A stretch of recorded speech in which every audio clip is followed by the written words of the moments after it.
Bienvenido al programa Su Palabra y mi Poema. Yo soy Pedro Héctor Rodríguez y para hoy quiero presentarte este tema titulado El Milagro. Esta es la presentación número 55, El Milagro, y te invito a que comencemos con una palabra de oración. Padre Celestial, gracias porque en este día nos das esta maravillosa oportunidad de estudiar tu palabra para encontrar verdades que nos ayudarán a asentarnos, a afirmarnos en Cristo, que es la verdad, el camino y la vida. Gracias, Padre, que tu Espíritu Santo nos guíe y nos fortalezca. Lo pedimos en el nombre de Jesús. Amén. El milagro. Voy a comenzar leyendo el poema. Una tormenta de nieve sorprendió en plena montaña a José, quien enseguida comenzó el regreso a casa. La tormenta persistente descargaba toneladas de nieve que cual esmalte de blanco todo pintaba. El viento con gran violencia sobre José proyectaba los copos de nieve fría que impactaban en su cara. Para combatir el frío, caminando continuaba, mas exhausto y confundido no podía encontrar su casa. Comenzó a caer la noche en la desierta montaña. Era un tétrico escenario que su muerte presagiaba. Sintiéndose ya sin fuerzas, sobre la nieve cayó. En clamor desesperado, un milagro pidió a Dios. Aunque ya casi inconsciente, notó un leve movimiento. Era un hombre agonizante, de frío, ya casi muerto. El contacto con un moribundo inconsciente, infundió a su débil cuerpo nuevas fuerzas de repente y un deseo de asistir a quien estaba tan mal que no podía darse cuenta que llegaba a su final. Sacudiendo al moribundo, fue capaz de despertarlo.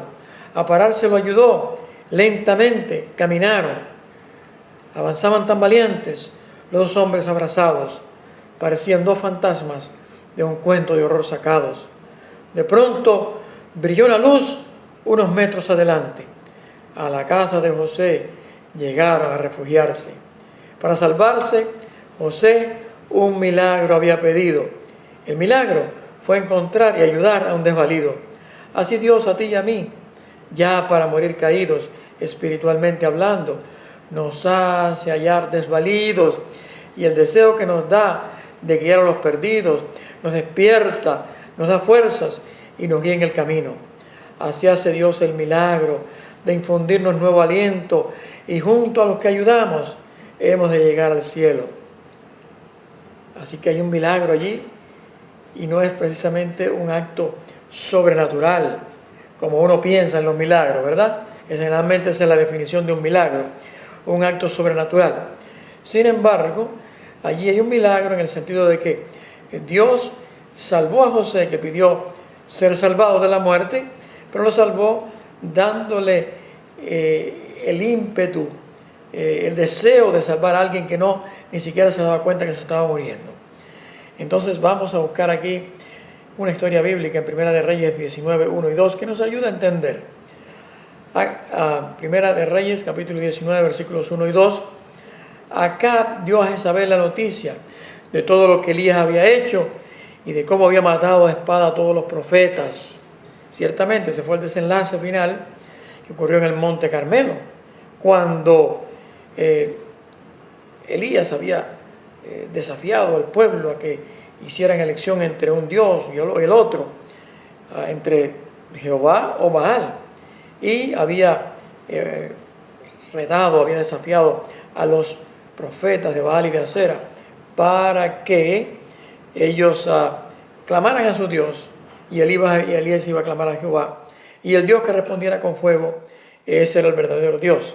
Y aunque aquellos profetas hasta se mutilaron, hicieron todo tipo de ejercicios para tratar de que Baal mandara fuego desde el cielo, no pudo. Baal no existe, no es un Dios real, es solamente una imaginación representada en un ídolo. Pero Elías finalmente hizo una oración, Dios respondió con fuego, quemando el sacrificio que había puesto sobre el altar, a pesar de que Elías había echado agua por todos lados. Y ahora eso le dio a Elías la oportunidad de que el pueblo lo apoyara, porque el pueblo dijo: Jehová es Dios, para eliminar a aquellos falsos profetas. En total 850 profetas. Bueno, entonces envió Jezabel a Elías, después de saber lo que había sucedido, un mensajero para decirle: traigan los dioses sobre mí el peor de los castigos, si mañana a estas horas no he puesto tu persona como la de uno de ellos. Viendo Elías el peligro, se levantó y se fue para salvar su vida. Y al llegar a Beerseba, que está en Judá, dejó allí a su criado. Y luego de caminar todo un día por el desierto, fue a sentarse debajo de un enebro, y entonces se deseó la muerte. Hay que tener en cuenta que Elías le había caído la lluvia, había trasnochado, la lluvia por la cual él oró, que hacía como 3 años y medio que no llovía a causa de los pecados de Acab, que tenía al pueblo detrás de esa idolatría. Bueno, el caso es que Elías, después de haber realizado una portentosa hazaña de fe, vamos a decir así, porque no es Elías el que hizo la hazaña, sino es Dios, pero Dios respondió a la fe de Elías. Elías ejercitó la fe. Ahora, dice allí que Elías huyó. Elías se asustó y se deseó la muerte. Y dijo: basta ya, Jehová, quítame la vida, pues yo no soy yo mejor que mis padres. Quítame la vida. No quiero seguir en esta lucha. Es demasiado para mí.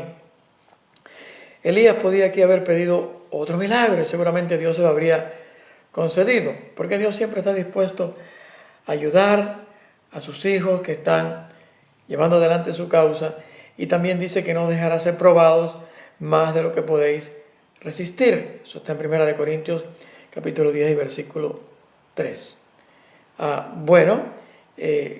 Dice aquí, versículo 5 en adelante: y echándose debajo del enebro se quedó dormido, pero un ángel lo tocó y le dijo: levántate y come.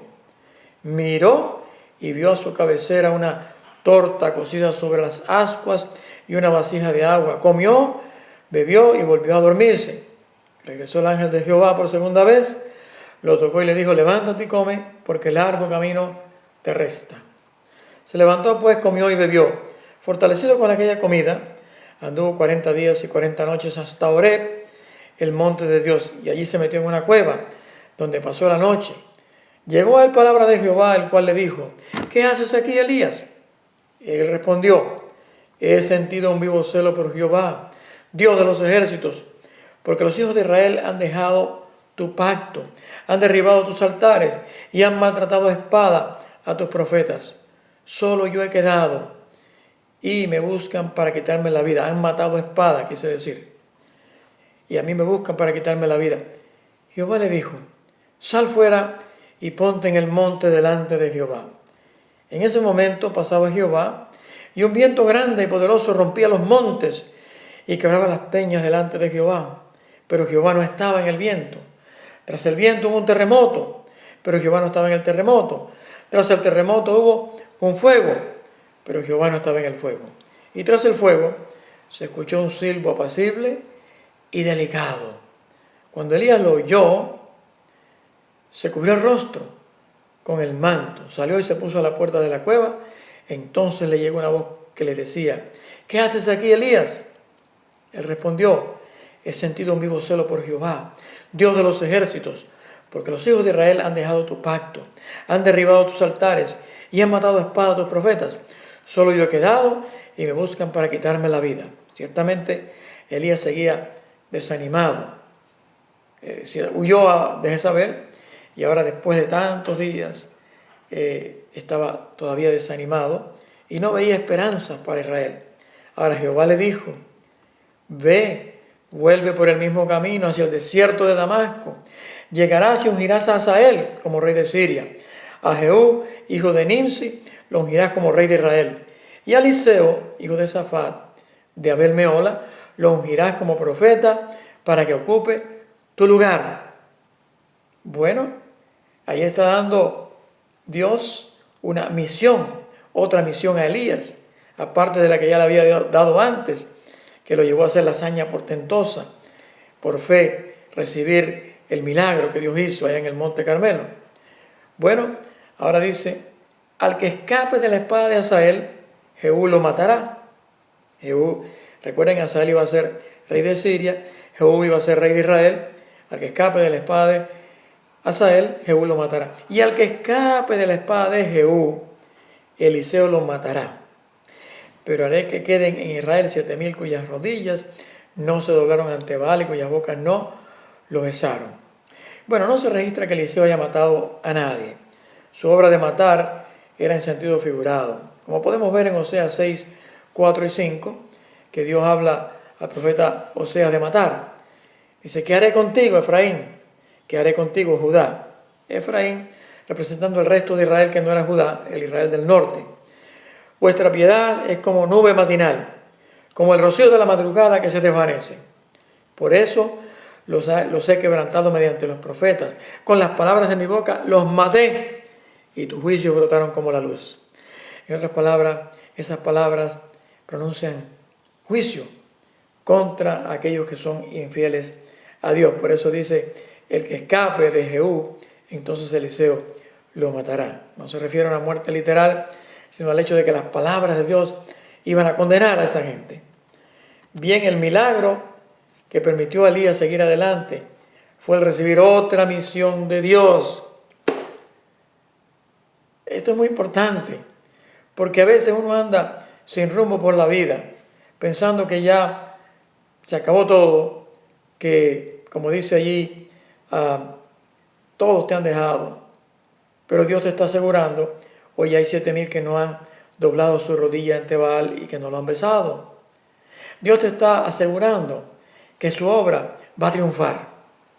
Dios te está asegurando que tú tienes una misión todavía que realizar. Lo mismo que le pasó a aquel José del poema, que ya se lanzó, se tiró para morir y se dio cuenta que alguien estaba en una peor situación que él y sacó fuerzas para ayudarlo. Y tú, mi querido amigo y mi querido hermano, ¿sabes cuánta gente hay en este mundo que todavía no saben que hay salvación en Cristo Jesús? Y tú me vas a decir, bueno, es que se predica tanto, pero no todo el mundo está escuchando. Hay gente que no sabe nada de este evangelio hermoso, de que Cristo murió para salvarlos. Tú y yo necesitamos seguir adelante con esta obra y necesitamos reanimar las fuerzas y necesitamos no sentirnos morir ni querer morirnos, sino por el contrario, querer vivir para servir a Dios. Es lo que queremos hacer, ¿verdad? Querer vivir para servir a Dios. Y eso nos va a dar fuerzas para seguir adelante y nos va a dar un sentido de misión para que nosotros cumplamos esto de terminar la obra del Señor, de llevar el Evangelio a todo el mundo para testimonio a todas las naciones y entonces que Cristo aparezca en las nubes de los cielos. ¿Sientes que ya no hay nada que hacer sino tirarte a morir como José el del poema o como Elías y estás pidiendo un milagro? Hay alguien que necesita tu ayuda. En la misión que Dios te está dando está el milagro y Él te va a dar la fuerza. Y yo quiero ahora, ya te leí el poema, quiero ahora de hacerte este llamado. Aún si no eres miembro de la iglesia, es un llamado que se aplica mucho a los miembros de iglesia, pero aún si no eres miembro de iglesia, ¿sabes?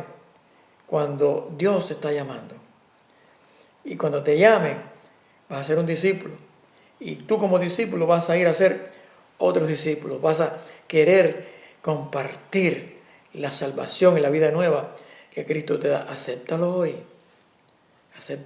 vas a tener vida eterna y vas a tener la bella misión de ser un embajador de Cristo, anunciando el Evangelio de la salvación. Yo te invito a que aceptes a Cristo y hasta te ruego. Y ahora quiero orar contigo y por ti. Padre Celestial, gracias porque en este día nos has mostrado este milagro que tú quieres hacer en la vida de cualquier persona que esté desanimada, de cualquier cristiano que siente que no se está progresando tu obra, que la gente no responde, que la gente, aún los cristianos, muchos te desobedecen y viven sin cuidado. Padre, por favor, ayúdanos a entender que hay muchos que no han doblado su rodilla ante Baal, ni la van a doblar, y que nosotros tenemos la obra de alcanzar a toda esa gente, de reunirlos, de tener nosotros mismos vida eterna. Y eso es lo que te pido para cada uno de mis oyentes, que nos afiancemos en la misión y que los que no están todavía sientan el llamado para tener vida nueva y para participar en esta misión que nos da un sentido a la vida, una causa hermosa por la cual luchar. Gracias, Padre, en el nombre de Jesús. Amén. Antes de marcharnos, quiero manifestarte la esperanza de que mañana quiero volver a presentarte otro tema de la palabra de Dios y mi poema, que va con ello. Así que estás invitado para mañana y mientras tanto vive este lema maravilloso que dice: Dios te ama, Dios te ama, Dios te ama, Dios te ama.